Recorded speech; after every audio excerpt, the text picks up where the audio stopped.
Defense officials say there's a new theater in the Ukraine war, cyberspace. Both Russia and Ukraine, known for their sophisticated teams of hackers. Ukraine has already organized a volunteer so-called IT army, rallying computer wizards from around the globe to their cause.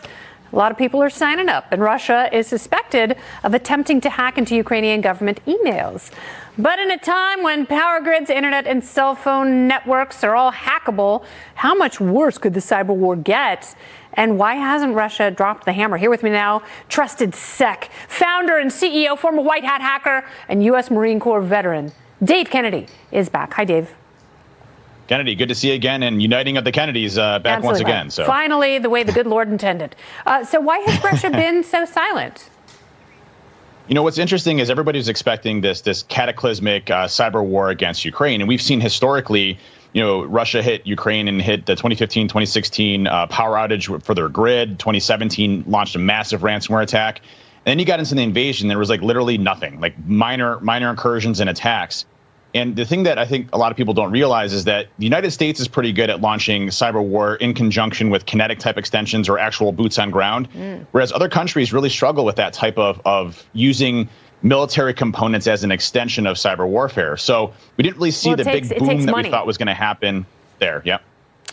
Interesting. So is the United States on offense here? Is it more important for us to play cyber defense? And, you know, given what we've learned with some of the hacks that our government has faced, have we invested enough in cyber defense?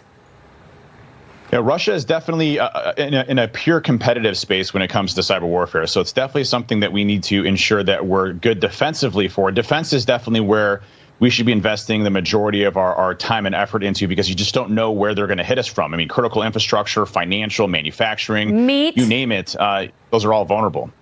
Meat processing, energy, we've already seen it.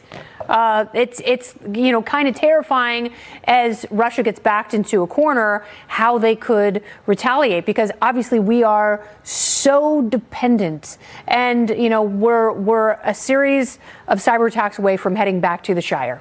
I've said it for some time, and it's not just because I have a fetish for large feet. Well, it's going to be interesting to see how it plays out. You know, we're definitely preparing for an attack. Russia's already said they're going to be launching offensives against the United States once Ukraine winds down. So we are definitely in a state where we need to be working very heavily. Our grid is unfortunately very vulnerable to attack and has been for years. I mean, it's ancient technology that, you know, is still very difficult to upgrade. So we have a lot of work to do, but, you know, we definitely want to plan on the offensive side to be able to retaliate and hit them as hard as possible. You know, you always punch the bully in the nose first off. So you want to be able to get up there and hit offensively, but we got a lot of work to do. Okay, so let me ask you this. We only have 30 seconds. Elon Musk has been helping Ukraine by sending low-flying satellite Starlinks. Is that helping Ukraine stay online and alive?